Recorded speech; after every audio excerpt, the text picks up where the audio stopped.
So here's a map at about 500, and you can see now, by the year 500, you have new barbarian kingdoms. That's the thing that's most important in our progress here tonight. So on your map, you see up in the very center of France, the Franks. Down in Spain, you see the Visigoths. In northern Italy, you see the Ostrogoths. Up in England, you could see other Saxon kingdoms. So what we see now by 500 is the slow disintegration of the Roman Empire and the new states that are replacing it.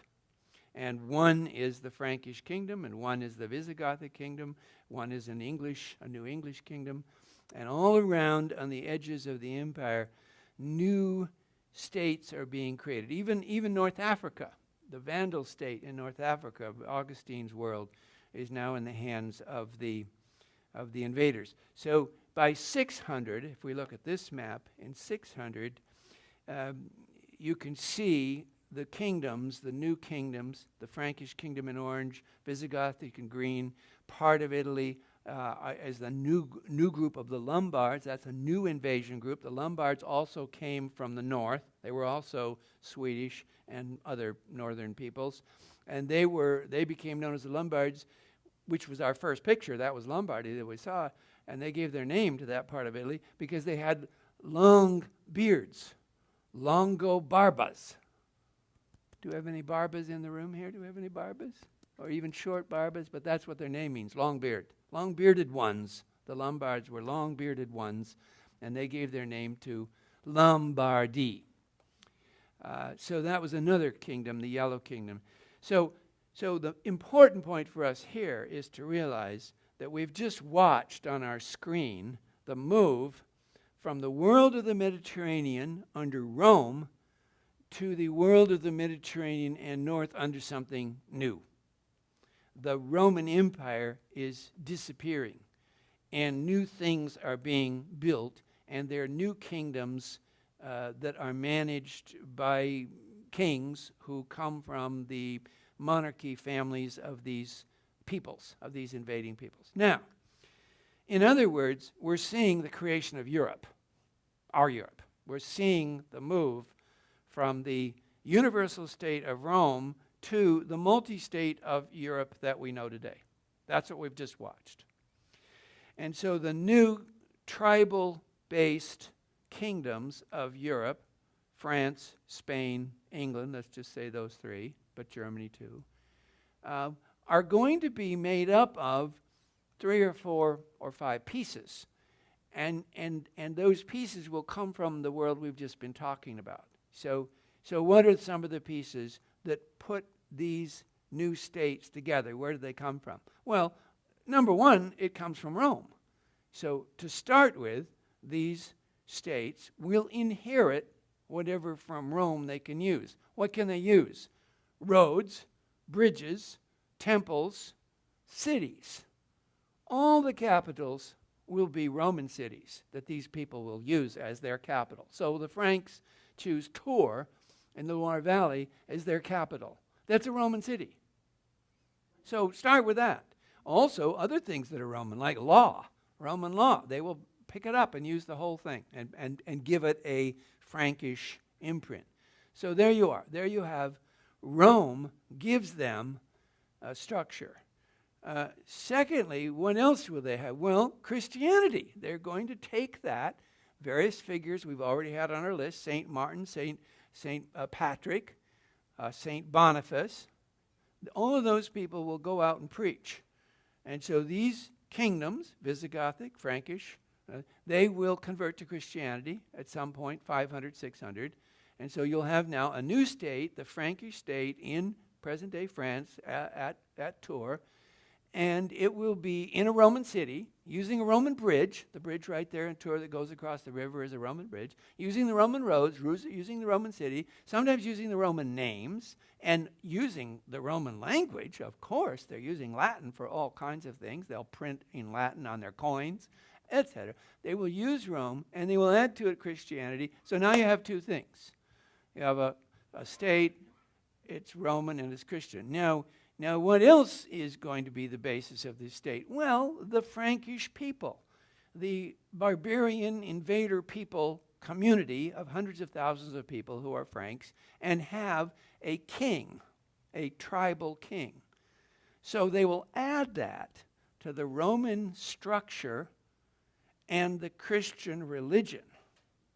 And the third thing they will add is their own barbarian, tribal, Frankish state and history and story and families and kings.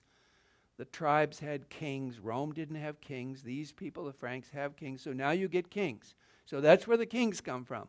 You have kings in European history, King of England, King of France, King of Spain, and that's all brought into Europe by the barbarian peoples.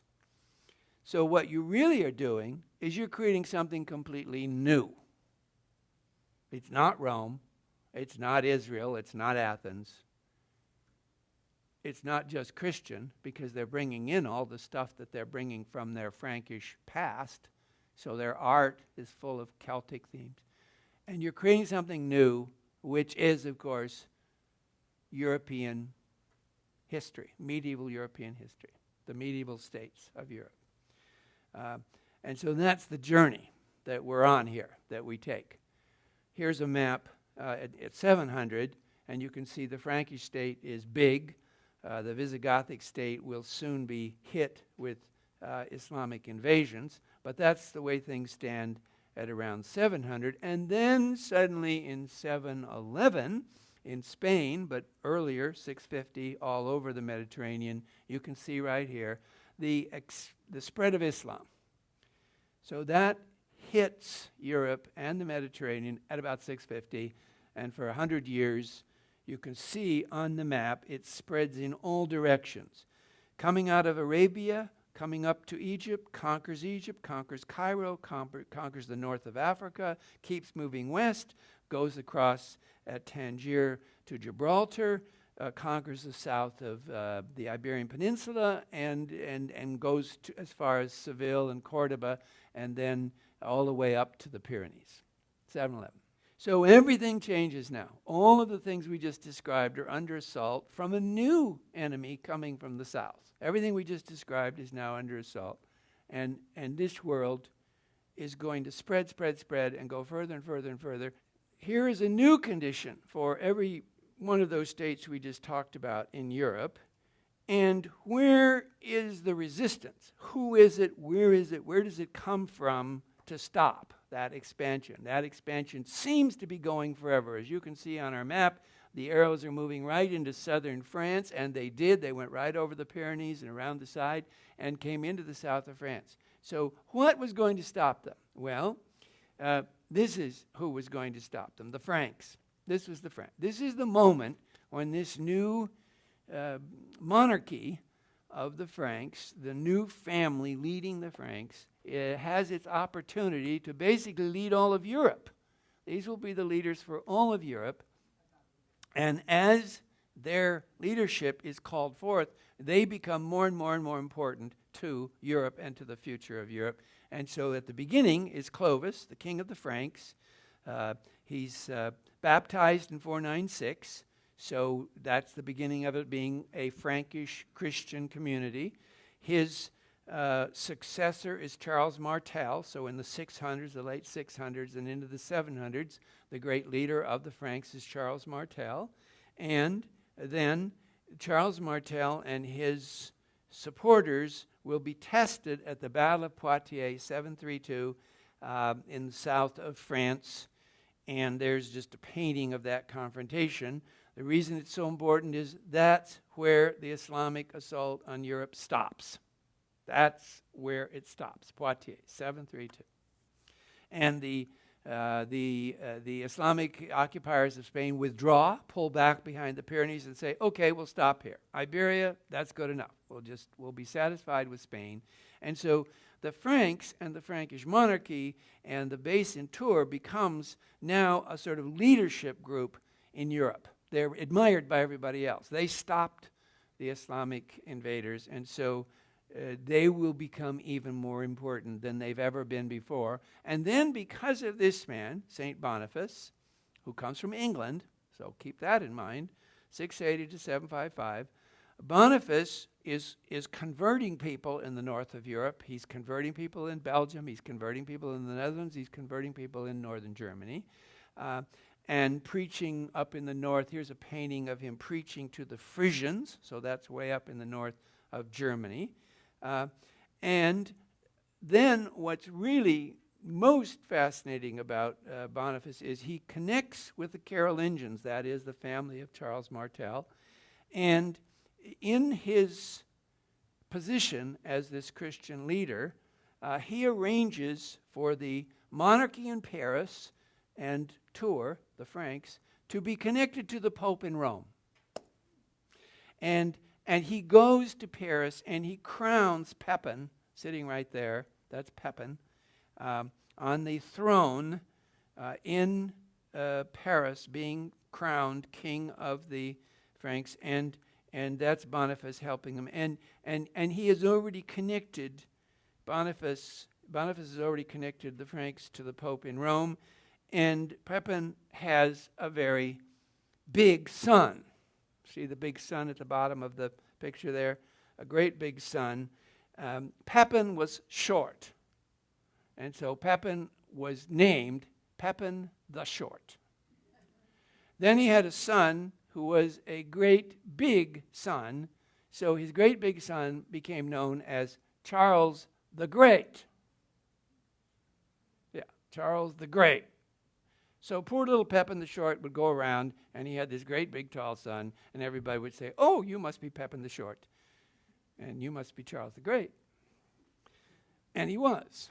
That's who Charlemagne is. That's all Charlemagne means, Charles the Great. Boniface went on to preach all through Germany, and he is still seen as the patron saint of Germany. Here he is converting people, and then they killed him. They were very, very mean, nasty people, and they didn't appreciate Christianity, so they just killed him. And so he died and was buried here in this spectacular cathedral in Germany. And he's still seen as the Christian leader of the history of Germany. But what's important for us is not only did he convert, not only did he bring the message to Germany, but he also made this connection between the Pope in Rome and the Franks in France, in Tours, and in the rest of France. And so out of that emerges this man who is one of the most important human beings in all of Western civilization.